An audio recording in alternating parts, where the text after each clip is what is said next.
चंबल की घाटियों से यूपीएससी तक कई बार किसी व्यक्ति से केवल प्रेरणा नहीं देती, बल्कि सोचने पर मजबूर कर देती है कि परिस्थितियां चाहे जैसी भी हों, अगर इरादे मजबूत हों तो कोई भी मंजिल दूर नहीं होती। ग्वालियर के देव तोमर की कहानी भी कुछ ऐसी ही है। एक ऐसा सफर जो चंबल की घाटियों से शुरू होकर यूपीएससी की प्रतिष्ठित सूची तक पहुंचा।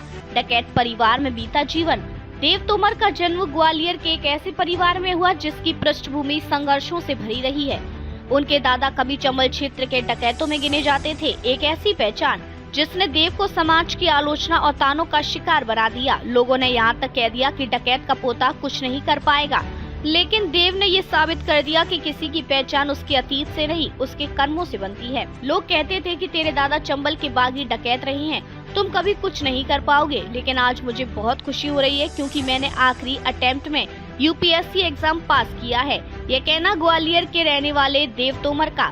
देव की यूपीएससी में 629वीं रैंक आई है। इससे पहले तक देव नीदरलैंड में फिलिप्स कंपनी हेडक्वार्टर में 88 लाख सालाना के पैकेज पर बतौर साइंटिस्ट जॉब करते थे। देव ने आईआईटी पास आउट होने के बाद जॉब के साथ ही 2029 से यूपीएससी की तैयारी शुरू कर दी थी। देव के दादा राम गोविंद सिंह तोमर कभी चंबल में बागी होकर डकैत बन गए थे, लेकिन देव के पिता बलवीर सिंह तोमर ने पढ़ाई कर खुद संस्कृत से पीएचडी करने के बाद प्रिंसिपल बने। साथ ही अपने बेटे देव को भी पढ़ाई कर चंबल अंचल का नाम रोशन करने के लिए प्रेरित किया। अपनी इस सफलता का श्रेय देव ने अपने माता पिता को दिया है। कॉर्पोरेट में सफलता के बाद बड़ा मोड़।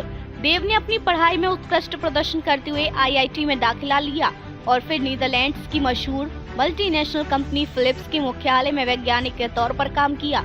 वहाँ उनकी सालाना सैलरी लगभग 88 लाख रुपए थी। एक ऐसा करियर जो किसी का भी सपना हो सकता है, लेकिन देव का सपना अलग था। उन्होंने इस चमकदार कॉर्पोरेट जीवन को छोड़कर देश सेना का रास्ता चुना और यूपीएससी की राह पकड़ी। देव की यूपीएससी यात्रा आसान नहीं रही क्योंकि उन्होंने कुल 6 प्रयास किए, जिनमें 4 बार मुख्य परीक्षा और 3 बार इंटरव्यू तक पहुंचे। हर बार उन्हें असफलता हाथ लगी, लेकिन उन्होंने हार नहीं मानी। उनका आत्मविश्वास बना रहा और मेहनत जारी रही। सफलता का स्वाद। 2025 की यूपीएससी सिविल सेवा परीक्षा में देव ने ऑल इंडिया रैंक 629 हासिल की, जो किसी भी आम इंसान के लिए बड़ी बात है, लेकिन देव के लिए ये नई पहचान बनाने का प्रतीक बन गई। ये उनकी मेहनत, धैर्य और आत्मबल का प्रमाण है। देव तोमर की कहानी हमें सिखाती है कि कोई भी बैकग्राउंड आपकी सफलता को तय नहीं करता। असली पहचान आपके प्रयासों से बनती है। देव ने समाज की सोच को बदला, खुद को बदला और अब वो दूसरों के लिए मिसाल बन गए हैं।